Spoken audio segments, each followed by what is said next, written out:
Hey everyone, Dom here. Today, let's talk bass. One of the biggest problems that people tell me they face these days is that their bass, and more often than not, their electric bass is sounding thin, weak, or doesn't have enough low end to fill the mix, especially for contemporary mixes. Most people struggle with plugins like Qbase, EQs, harmonic exciters, and so on and so forth, but the results are still not right. So today, I'm revealing a powerful technique that will give any bass line tons of assertive subs and the cleanest, tightest bottom end you've ever heard. And spoiler alert, we're doing this without a single subharmonic plugin or low-end enhancer. And after doing this, you'll be able to turn a weak bass line that sounds like this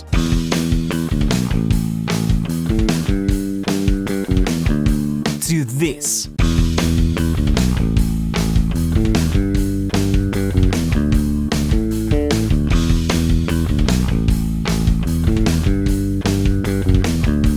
Let's get started. I want to start here by saying that you can, of course, get an amazing tone out of an electric bass if you record it properly, if your instrument is set up well, and if you're a good player. But one of the most common problems that I see in mixes come from the bass and the drums. Especially the bass suffers on many mixes that I get because it's not even, it doesn't have low end, and for modern productions, people are used to having big low end. So let me show you an example. I have this bass right here.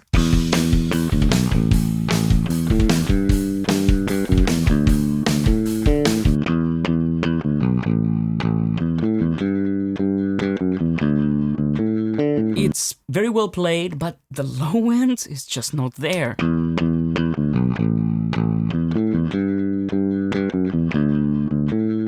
No more talking, let me show you how you can do this. So the secret in order to make this bass sound fatter is add the fundamental. Add a fundamental below this. There are many plugins that do this and they do this quite well, but I haven't found one yet that is amazing, that has blown me away. Other plugins like Qbase, they do the exact opposite. They add harmonics on top, so it makes a very low-endy bass, like a sub-bass cut through a smaller speaker because it adds harmonics, and due to psychoacoustics, you can hear that bass on smaller speakers. But that's not what we're doing here. This bass has lots of mid-range. It doesn't have the subs, so we have to generate the subs. So in order to do this, we're going to use synthesizer. So let me show you what we have to do. The first thing I'm going to do is I'm going to double click on my bass, and what I'm going to do here is I'm going to go to my Vari Audio tab. Yes, you heard right. I'm going to go to Vari Audio and I'm going to click here on Edit Vari Audio so that we can enable Vari Audio. And now we'll see that Vari Audio has detected our pitches for our bass, and we can see all of these as if they were MIDI notes. So let's listen to it.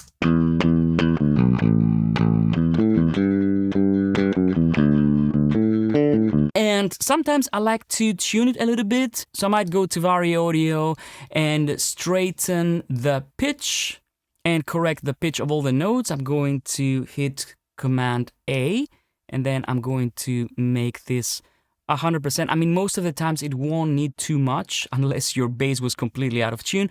But in this case, I'm going to keep it natural. I'm not going to change it. And now what I'm going to do is I'm going to create MIDI notes out of this bass line.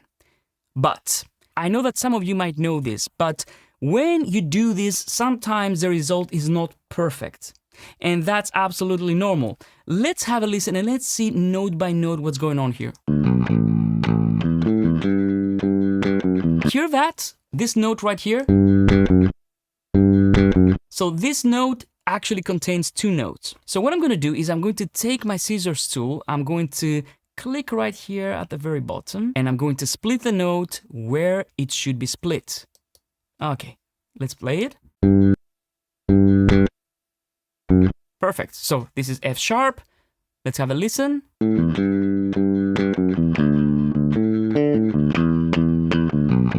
Very good. Sometimes I might even go and split the notes where I see that there are different notes right here articulated. So maybe I'm going to split this note as well.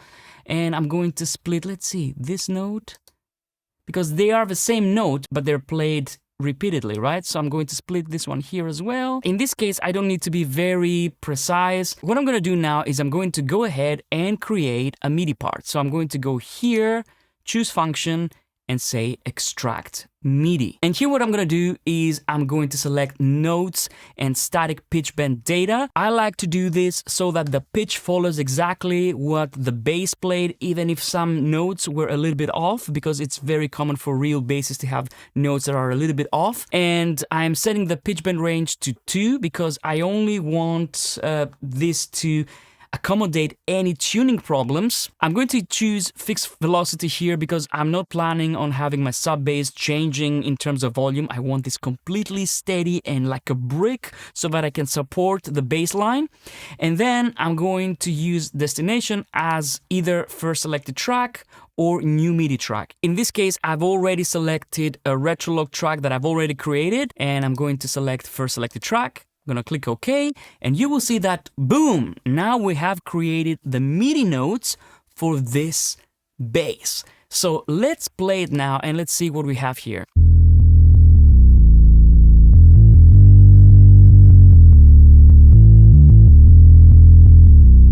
As you can see, it has the correct notes and everything, but here's where I'm going to give you the sauce, because you're here for the sauce. Here's what you need to do after you do this. Because as you can see, the MIDI notes don't know what the envelope of each note was. So what I'm going to do now is I'm going to refine this MIDI, and I'm going to make sure that, first of all, these notes are disconnected. So I'm going to go here and go like this and disconnect them a little bit. I'm going to leave a little bit of gap so that we know there's separation there. See, this one needs to be, we need a little gap right here. Otherwise, it doesn't make sense. It sounds like the same note. Same here, see? Yes, it will take a little bit of time. But you know what? Bass is so important in a track. Give it some love. Trust me.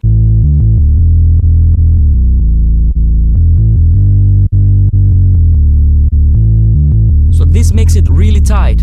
Now, let's listen along with the electric bass.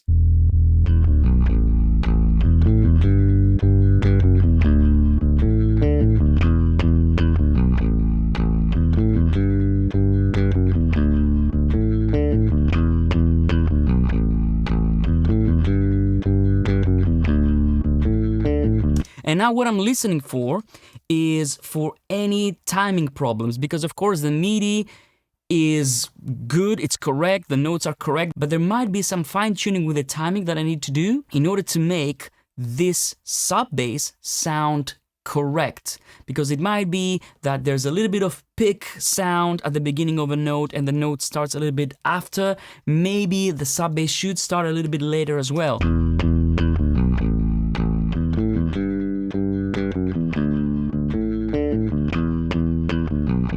This is good enough for me, and now I'm gonna show you what kind of sound I create in Retrologue in order to replicate this sub bass so that it blends well with the electric bass.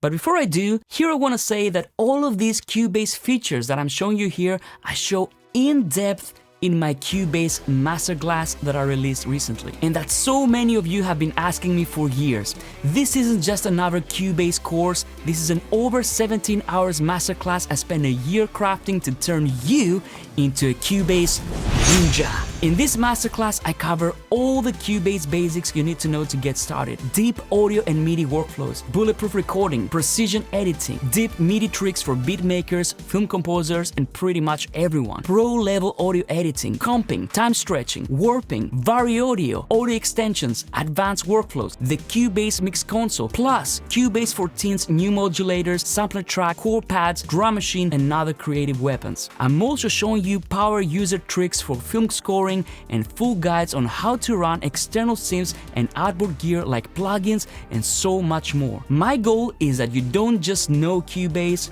you own it. Feel free to check out all the chapters on my website to see exactly what I'm covering, and thank you so much to each and every one of you that decides to enroll. Okay, back to the video, and let me show you how I created the Retrologue sound. So this is the sound that I've created, so feel free, of course, to steal that sound, take all the settings and copy them, but I'm going to show you the philosophy behind this sound because it's not always the same. I don't always use the same sound. I always modify this sound depending on the bass that I have as a starting point, the original sound. So I'm trying to create a sound that complements this bass sound. So what I have here is 2 oscillators. Let's listen to just the first oscillator, and I would suggest you wear headphones for this one.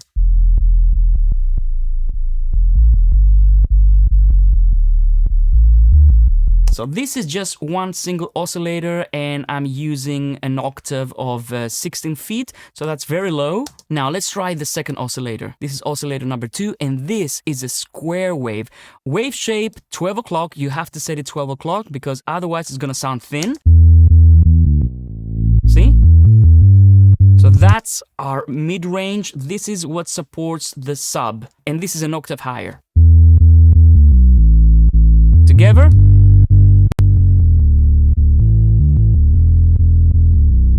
The other thing that I've done here is I've turned down my cutoff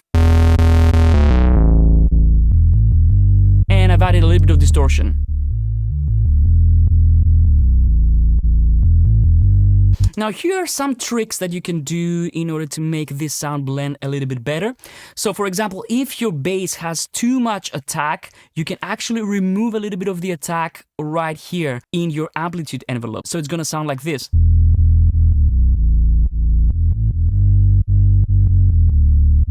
I'm just adding a little bit of a slower attack so that the actual electric bass doesn't clash with the attack of my sub bass. Let's play them together.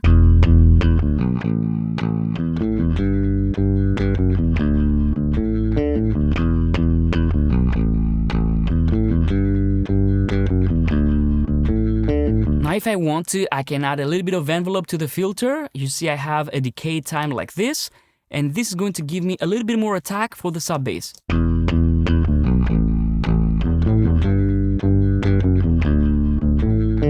But in this case, the original bass is very attacky, so we don't need that. One last thing that I want to show you here that's very important is the phase. And as you can see here, with Retrologue, I have set the phase for both oscillators to be at 0 degrees. Because with Retrologue, by default, all the oscillators come with free phase, which makes it sound more analog. But in this case, I don't want it to sound analog, I want it to sound consistent. I want the low end to be always the same, always consistent, and it doesn't fluctuate. So in this case, I'm going for fixed phase. Let me show you. If I set this to free phase,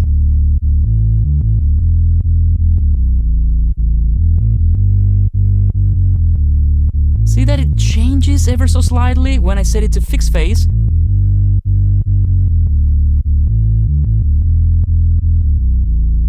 It's steady, and this is what I need from this track. I want this track to be at a consistent level because it's my sub bass. See that?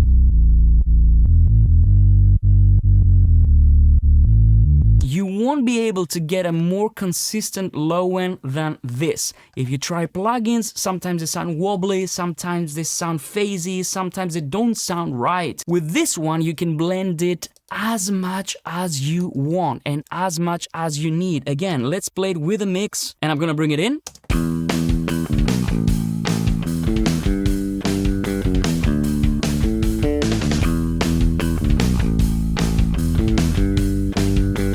Of course, if I want to, I can add some EQing.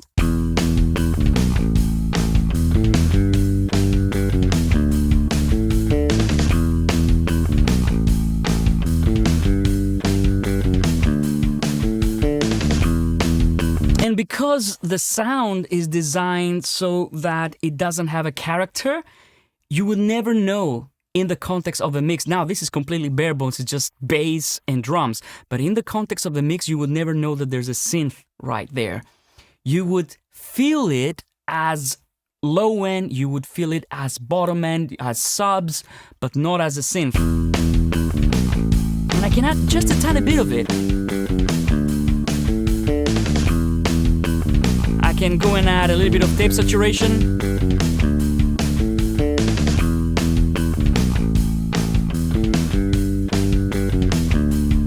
And this is how you do it. You can play with the bass sound in Retrologue. You can change the timing a little bit. You can change the filters a little bit. You can change the oscillator sound. But then you will be able to blend this in. And this is actually an instrument that supports your bass. So there you go, my friends. This is my ultimate trick for powerful, assertive bass lines. I hope you enjoyed this video. I hope you learned something. And if you did, hit like, subscribe. And if you want to support what I do here on YouTube, you can check out my instruments, my Modern 80s Kit Max, and my courses, my Qbase Masterclass and my mastering courses. You might also want to check this video or this video because you might like them as well. Stay heavy, and I'll see you in the next video. Bye-bye.